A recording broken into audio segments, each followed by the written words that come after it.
on what just transpired in the EPL. But before I go to that, I just want to thank our sponsors as always, spincity.co.zw, and congratulations to two winners from last week's edition who commented on this podcast in the comment section. That is Ngonizashe Zinyama, he got his $5 data. And there is Benjamin Masamba. Congratulations also. They also received their prizes, and there are also many prizes to be won: caps, hats, t-shirts, data, and even free spins. What you just need to do is interact with us in the comment section, give your review of what just transpired in the EPL. And without wasting so much time today, I have two gentlemen that always join me. Welcome to the show, Mr. Makio and Mr. Bruce. Thank Hi, you, thank Alex. you. Like, Thank you. Yeah, I think it has been an eventful week, and you're always tempted to talk about what just happened. But let's switch back to yesterday. We saw Manchester United 10 men scoring two goals. Then when they went down to 10 men, they didn't score, but actually Chelsea managed to score. Can we say that that was a fair play, or Man U could have lost that game? I think if Chelsea didn't go to down to 10 men, Manchester United was going to lose that match. Because as you can see, before Casemiro was sent off, Manchester United was playing like very good game. But after Casemiro was sent off, and then the match went to 10 men, Manchester United, like the errors that Manchester United started showing. So I think, as I have always said, and also repeat again, Manchester United, the players, they cannot handle pressure. They could only perform when Chelsea was down to 10 men. Yeah, so I think Manchester United still has a long way to go. Okay, and Makio, what's your take? But didn't also the rain played a part? Because I mean the pitch was not up to standard. Well, I mean, we can come up with all kind of stories. I think Manchester United right now, every one of their game, it's unpredictable. They can lose, they don't need an explanation whether they can just lose it. They can somehow manage to not lose it like yesterday. They managed to scrape off a win. But if you look at the statistics, the game was pretty much balanced. The referee just killed the game by the red card, because that created an imbalance and a lot of uncertainty. But I think I wouldn't give them much credit. I wouldn't say their win shows that they are coming out of their problems. This is a lousy win. Chelsea should have dominated pretty much the entire game. They couldn't capitalize on Casemiro's red card. But as far as Manchester is concerned, I don't think they are out of their problems yet. This is one of those games where they just managed to somehow win, you know. Quite interesting. Then I want to shift the attention to Liverpool. They were playing Everton and they won 2-1. This time not in the extra time, but actually as soon as the game started. What do you take of that performance, bro? Do you think that the champions are really big by just winning with these small margins? For Liverpool, I think right now they're still the best team in the Premier League because most of their players they have a winning mentality, and I'm sure their focus is mainly this season. Their focus is mainly to win their EPL title, to retain the EPL title. So for now, I can only see Liverpool as the number one title contender. Of course, there's Arsenal, but we know it's Boto Club FC. They'll Boto at some point they'll start losing match. So I think Liverpool is still the number one title contender. Quite interesting. Okay, Makiwa, looking at this perspective that Liverpool's previous game, they won it in the extra time, also by a difference of one goal. And this one, they won it also by a difference of one goal. Does that give you so much confidence that they're going to maintain this until the end of the season? I mean, look, Liverpool is quite dominant lately. Klopp, before he left, built a formidable team, and Ancelotti just inherited a very solid team with a lot of winning comes with a lot of confidence, and I feel that the players are really capitalizing on that winning mentality. But you can only do so much. It's just to thin out as the opponents figure you out. And so Everton is pretty much a lower table team, and for them to give the champions such a hard time. This game wasn't even Liverpool wasn't dominating per se in this game. I think percentage, just possession wise, was probably 48 versus 50 something in favor of Liverpool. They didn't really dominate this game that much. They had three shots on target. Everton had two shots on target.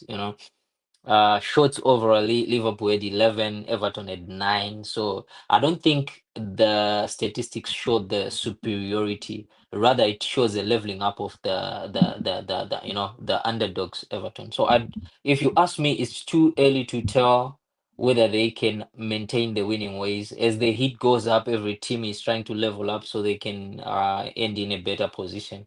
So it's going to be a very difficult season for them.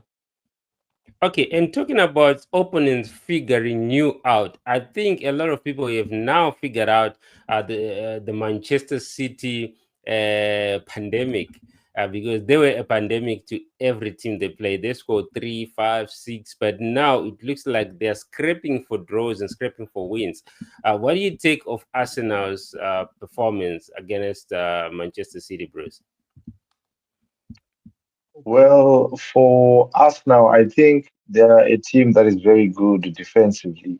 And also this season they have a depth, like they can call in a lot of players from the bench, and also they have a lot of good players, the likes of Saka, the likes of Martinelli. So I think Arsenal would be this season a good contender for the EPL title, but I don't think they'll be able to win the title this season. That's just my opinion about Arsenal.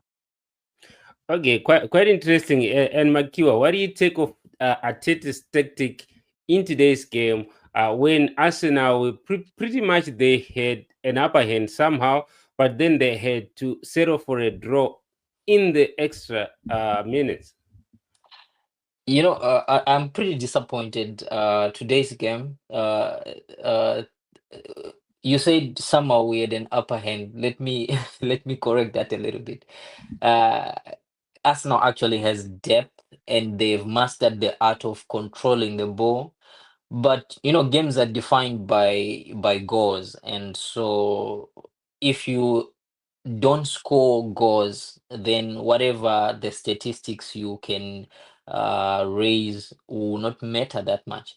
And if you look at this game, we pretty much had Man City by the head. Uh, Possession wise, Arsenal had 70% of the ball. We dominated in every area.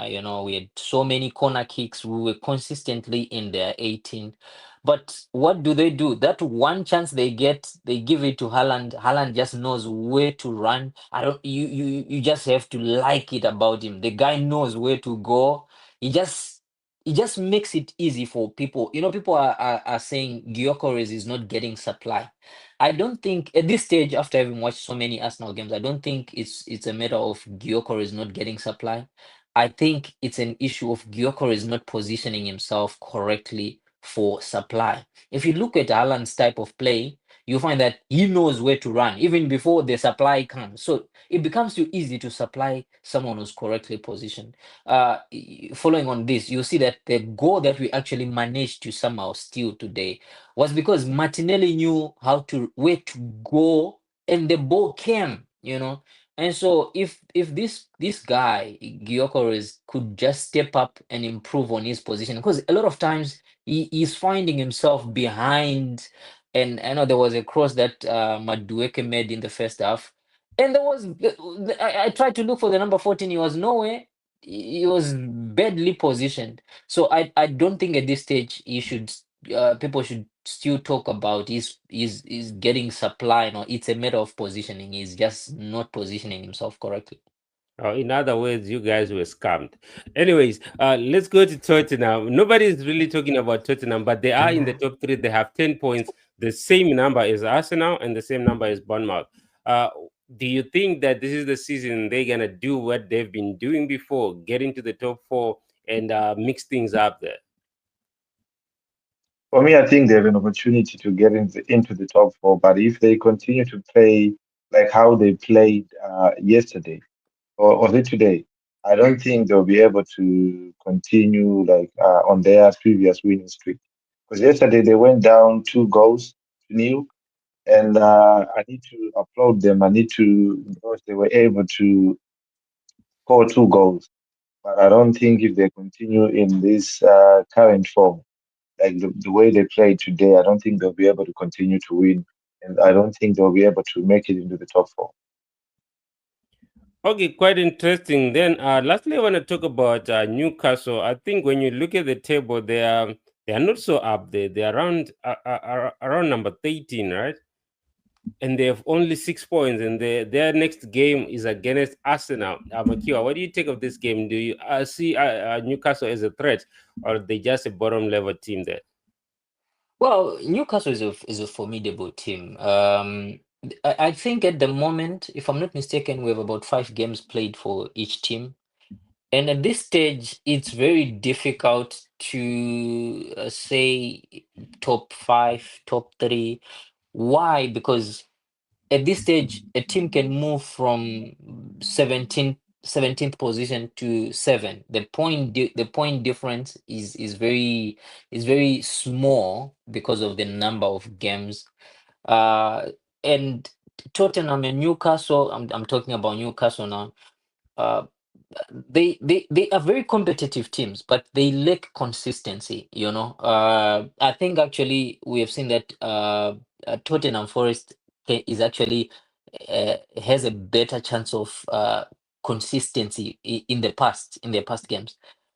Tottenham, on the other hand, and Newcastle, especially these two teams, they win this week, next week they lose. You know, so they lack consistency. It's hard for me at the moment to say they are competitive and they will maintain this level. I think maybe let's talk about their positioning after the 10th game. You know, then maybe I'll be able to tell whether they actually have it in them to finish the season competitively. Okay, quite interesting. That's a very comprehensive take there. So I just want to thank you, gentlemen, for today's episode and the insights that you gave. And we have next games coming up next week, and we're gonna meet again. And all to our viewers, uh, remember this program is sponsored by Spin City, and you can also win gifts and prizes from them, from data, T-shirts, and everything that you want. What you just need to do is interact with us, give us also your analysis of the